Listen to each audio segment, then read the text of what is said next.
Olá, amigos da Revolução Industrial Brasileira. Eu e o professor Paulo Galo estamos juntos mais uma vez num bate-papo sobre a economia brasileira, dessa vez para comentar sobre um projeto que talvez você não conheça, talvez nunca tenha ouvido falar, e talvez te surpreenda.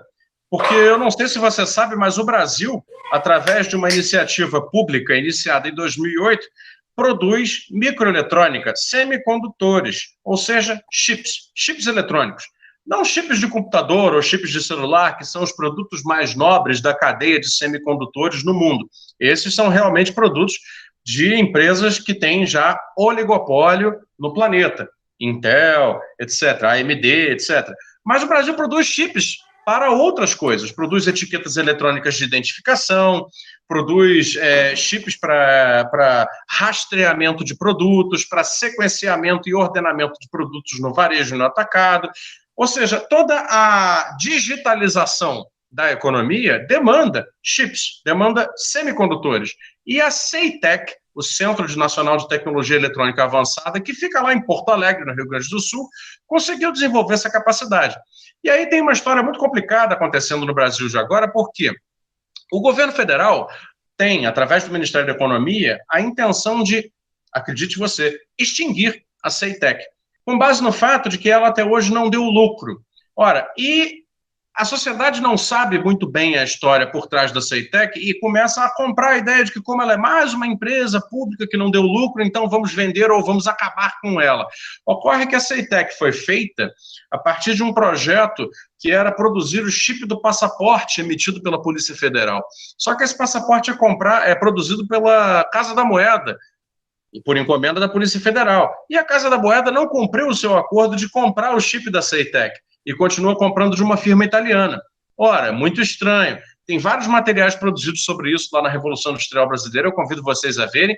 E o que acontece agora é que nós estamos numa discussão completamente sem sentido, em que a CEITEC pode ser dissolvida, extinta por um decreto do Ministério da Economia, e o pessoal que trabalha lá, que são 170 pessoas, mais ou menos, altamente qualificados, capazes de produzir microeletrônica em solo nacional com tecnologia reconhecida, né, em outros lugares do mundo, está correndo risco de se ver sem trabalho e sem aplicabilidade profissional, ou seja, vão acabar saindo do país e o Brasil saindo do que é a economia do futuro. Paulo, faz um comentário, você que estuda complexidade, você que defende a estrutura produtiva complexa como ninguém no Brasil, né, dá a cara a tapa por esse debate. Me fala aí, como é que você vê essa possibilidade de extinção da CEITEC?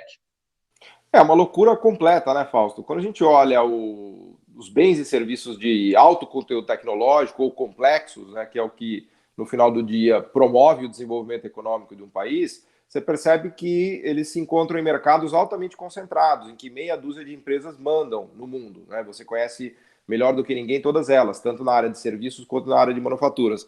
Então, para qualquer país que queira se aventurar a produzir coisas mais sofisticadas, o ambiente é muito difícil, é muito hostil. A gente fala muito sobre a Embraer. O Brasil só faz aviões e a Embraer porque o governo lá atrás investiu nisso.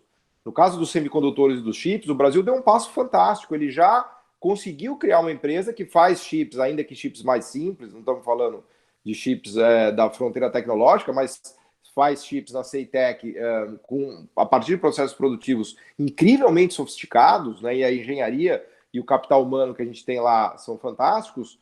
Tudo isso a partir de um investimento público que o governo fez. Fez para quê? Para criar um sistema produtivo mais robusto, mais complexo, que não brotará naturalmente do mercado.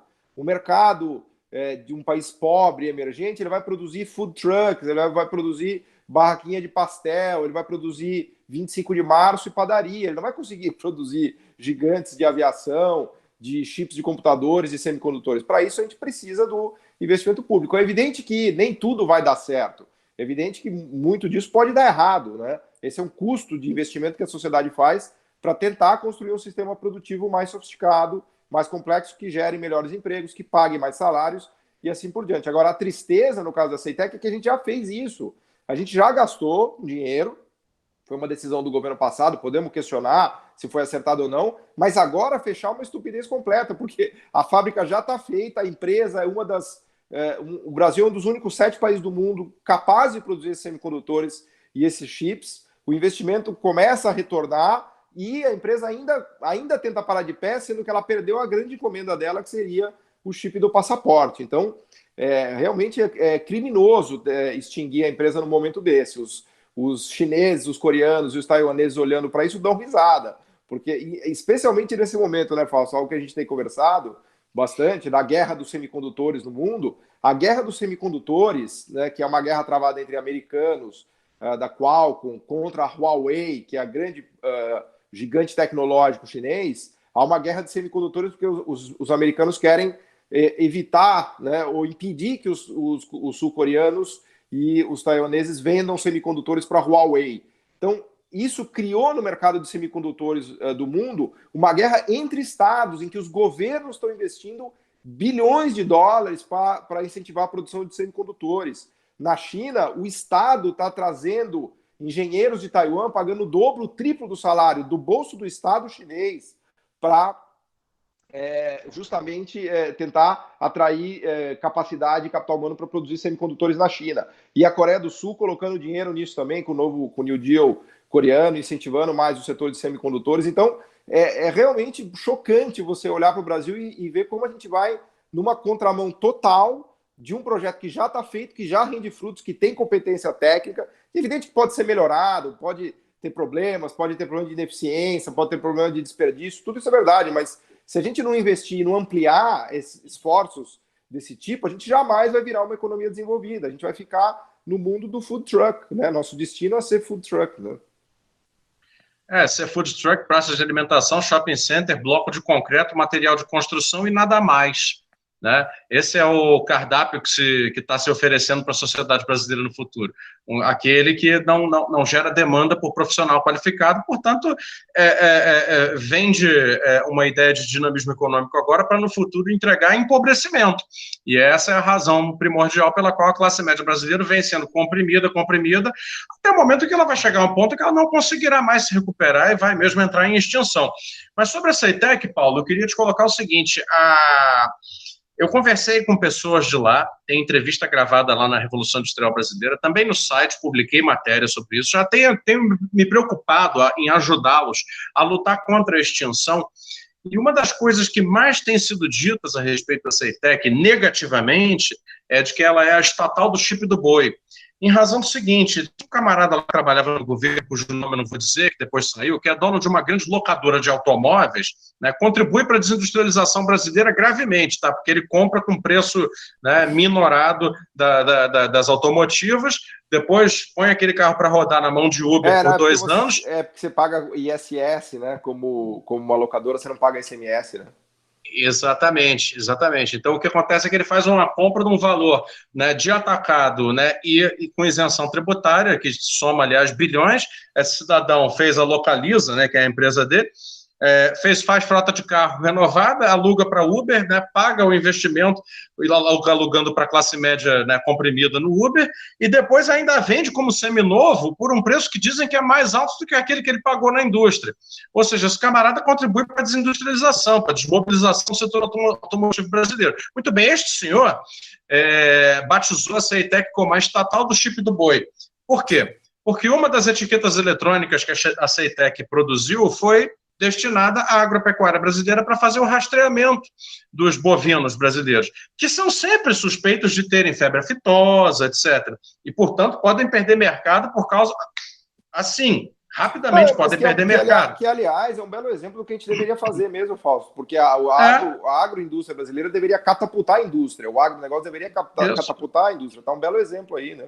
Exatamente. Na realidade, o senhor, né, dono da Localiza, ofendendo a CEITEC como a estatal do chip do boi, sem querer, acaba dando um argumento de dizer, bom, olha aí a tecnificação, o agro não é pop, o agro não é tudo, o agro é indústria.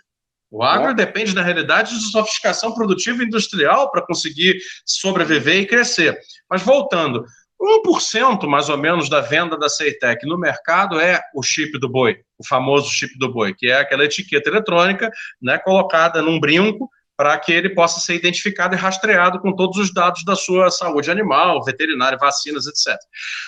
Os outros 99% são vendas de chips para identificação de automóveis, para pagamento de pedágio, né, por via remota, sem ter que parar, identificação de produtos. Então, por exemplo, a HP e a Epson são compradoras de chips da Seitec, as pessoas não sabem disso. A HP e a Epson são compradoras de chips Seitec, produzidos em Porto Alegre, para distinção do cartucho de impressora original do pirata. E são cartuchos que são vendidos no mundo inteiro. A preço de mercado, quer dizer, é uma sanção do mercado mostrando que está funcionando, né? Exatamente. Portanto, existe uma viabilidade... Não, está sancionando, né? Desculpa. Perfeito. Então, existe uma viabilidade comercial da Seitec construída em 12 anos de atividade, em que ela consegue desenvolver a capacidade técnica e mesmo sofrendo, né, um corte na sua estratégia, que foi quando a Casa da Moeda decidiu não fazer a aquisição dos chips do passaporte, ela ainda assim consegue se virar, ainda assim consegue entrar no mercado. E aí a última informação que eu queria compartilhar com o pessoal é dizer o seguinte: chegou ao ponto de desenvolver, está prestes a assinar um contrato internacional, que, claro, só vai ser assinado se ela não for extinta, com a Pirelli, fabricante de pneus, para fazer o rastreamento individual de cada pneu Pirelli vendido no mundo, numa patente de mais de 40 países que já está depositada entre a Pirelli e a Seitec brasileira. Ou seja, é um negócio que pode colocar o Brasil muito mais próximo da fronteira tecnológica dos semicondutores, já numa cadeia global de valor, com um sócio internacional muito bem estabelecido. E aí, diante disso, o governo brasileiro consegue, por causa de deu prejuízo, tem que colocar dinheiro público, etc., etc., pode acabar extinguindo esse enorme potencial de crescimento tecnológico e de crescimento de mercado do Brasil, que é uma insanidade. É uma insanidade. Então, essas seriam as informações que eu gostaria de compartilhar. Pedir para as pessoas, diga não à extinção da Seitec. Se faça o esforço que você quiser fazer, ligar para o seu deputado, escrever alguma coisa na rede social, compartilhe os nossos vídeos, as matérias, lá na Revolução Industrial Brasileira, tem matéria sobre isso para você compartilhar, avisar os amigos, porque realmente é de uma insanidade a toda a prova, né, Paulo? Exatamente. O Brasil é autoimperialista, né? Desse jeito a gente não vai se desenvolver nunca, porque o nosso governo ele contribui para destruir o país, né? Então, ao invés dele promover, ele trabalha arduamente para detonar todo o nosso sistema produtivo tecnológico industrial, né? Aí fica difícil, né, Fausto? Fica muito difícil. Mas, enfim, a gente está nessa batalha. Eu convido a você que nos assiste aí de compartilhar, tentar levantar esse debate, chamar a atenção da classe política, porque, no final das contas, eles têm poder para interferir na decisão. E agradeço a sua atenção aí nesse vídeo que a gente fez sobre a Seitec. É uma luta justa, uma causa que nos afeta, tem muito a ver com a sobrevivência da classe média brasileira no futuro em boas condições, portanto, e criação de condições para eliminação da pobreza através da melhor maneira, que é a geração de cadeias produtivas que gerem bons trabalhos, bons empregos e uma excelente massa salarial para o futuro. Nossos filhos não ficarem dependendo do que hoje depende aqueles que foram demitidos pela desindustrialização e pela perda de capacidades produtivas do Brasil, que estão aí agora se virando em food truck, Uber, fazendo brigadeiro gourmet, etc. Gente, obrigado. Até uma próxima.